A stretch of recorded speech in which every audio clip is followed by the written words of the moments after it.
लोकमान्य तिलक की इस बात को फिर याद करें, दुश्मन हमसे ताकतवर है, बहिष्कार करो और असहयोग करो। बाद में गांधी जी ने उसको और तेज से कहा। हम इन कॉन्वेंट स्कूलों को और इस एजुकेशन को हटाना चाहते हैं यूरोपियन, तो इसके लिए असहयोग करो और बहिष्कार करो। मतलब मैंने आपसे कहा कि 92% विद्यार्थी हमारे हैं जो वहां पढ़ने जा रहे हैं, इनको रोको। और हम इसको अपने घर से शुरू करें कि हम हमारे घर के किसी बच्चे को कॉन्वेंट में नहीं पढ़ाएंगे, क्योंकि हम उसको बास्टर्ड नहीं बनाएंगे। वो इंजीनियर बने ना बने, डॉक्टर बने ना बने, कम से कम बास्टर्ड तो ना बने। इतना अपमान तो ना करें हम अपने पिता का। तो हम नहीं भेजेंगे हमारे बच्चों को। तो फिर कहां भेजेंगे? जो हमारे स्कूल चलते हैं उनमें भेजेंगे। फिर आप कहेंगे उनमें सुख सुविधाएं कम हैं, बढ़ जाएंगी। जब धन का प्रवाह कॉन्वेंट स्कूलों से भारतीय स्कूलों की तरफ होगा तो सुविधाएं भी बढ़ जाएंगी।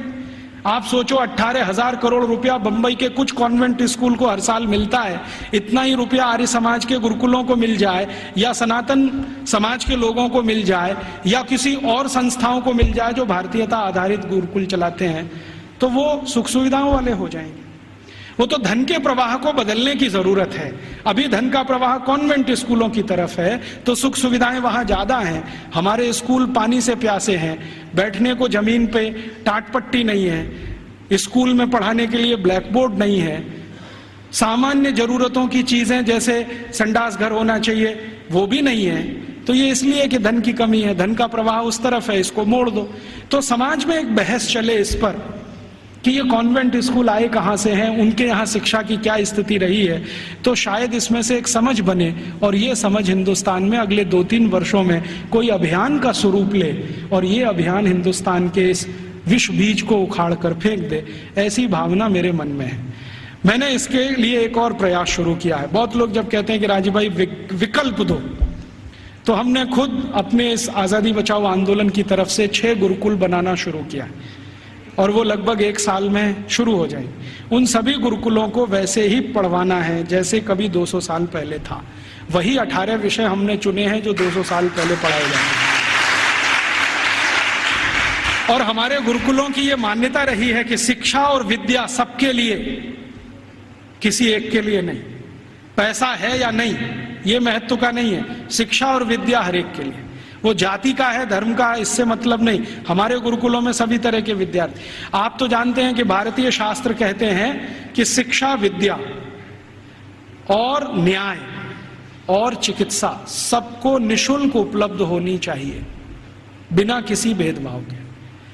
तो हमने सोचा है कि कम से कम शिक्षा और विद्या तो निशुल्क उपलब्ध कराएं। तो हमारे गुरुकुलों में हम फीस नहीं लेंगे, ये संकल्प से हम शुरू कर रहे हैं। फिर ये चलेंगे कैसे? इनको चलाने के लिए विद्यार्थियों को हर दिन 2 घंटे श्रम दान करना पड़ेगा। या तो 2 घंटे वो चरखा चलाएं, या तो 2 घंटे खेत में काम करें, या तो 2 घंटे वो साबुन बनाएं, मंजन बनाएं, वॉशिंग पाउडर बनाएं।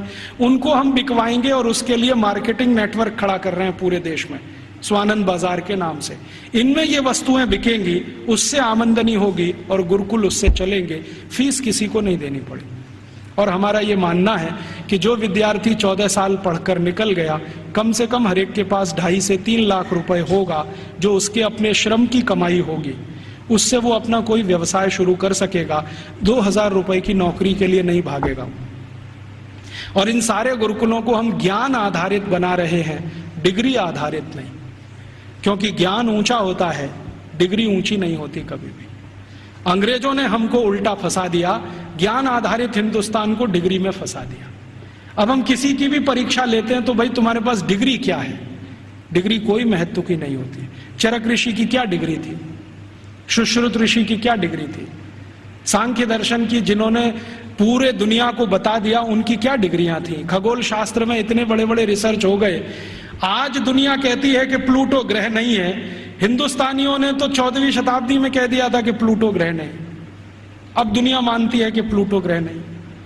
सूर्य की दूरी पृथ्वी से कितनी है ये आज बोलते हैं, 9वीं शताब्दी में तो हिंदुस्तानियों को मालूम था कि सूर्य और पृथ्वी की दूरी कितनी है। तो ये जितनी महान बातें करने वाले लोग, इनके पास किसी के पास डिग्री नहीं थी, ज्ञान था। ज्ञान ऊंचा होता है, डिग्री नहीं होती। तो हम वही ज्ञान आधारित शिक्षा और विद्या लाना चाहते हैं। अभी शुरू में हम शायद माइनॉरिटी में होंगे, लेकिन हर माइनॉरिटी समय में मेजॉरिटी हो जाती है। कौन जाने कल को ये अभियान चल पड़ा तो बहुत बड़ा हो जाएगा। शुरुआत तो 1-2 से ही होती है, बड़ा होते होते तो बहुत बड़ा सागर बन जाता है। भगत सिंह तो अकेला था, फांसी पे गया, उसके साथ सुखदेव राजगुरु अकेले थे। सबसे पहले तो मंगल पांडे अकेला था, क्योंकि उसकी छावनी में कोई मदद करने को तैयार नहीं। फिर देखो कि हजारों लाखों मंगल पांडे हुए। तो आज हम शुरू कर रहे हैं, हो सकता है थोड़े दिन में ये हजारों लाखों हो जाए, लेकिन इसमें आप सबका प्रयास होगा तो होगा। अकेले हम करेंगे तो नहीं होगा। तो आप भी इसमें लगें, हम भी लगे हैं। और आप में से जो आर्य समाजी हैं उनके लिए तो ये बहुत आसान है। मैंने एक पाठ्यक्रम तैयार किया है, आर्य समाज के जितने गुरुकुल भारत में चलते हैं उनको हम वो दे सकते हैं। हमारा उस पर कोई कॉपीराइट नहीं है, सबको कॉपी करने का कंप्लीट राइट है, क्योंकि हम मानते नहीं कि ज्ञान पर किसी का विशेष अधिकार है। ज्ञान तो सबके लिए।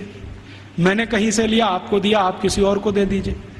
तो आर्य समाज के सभी गुरुकुलों को मैं दे सकता हूं और दूसरे गुरुकुलों को दे सकता हूं। वहां भी ये साथ साथ शुरू हो जाए, हम प्रयास करें, आप भी करें, तो हो सकता है 3-4 साल में इस देश की शिक्षा का ढांचा और दिशा दोनों बदल जाए।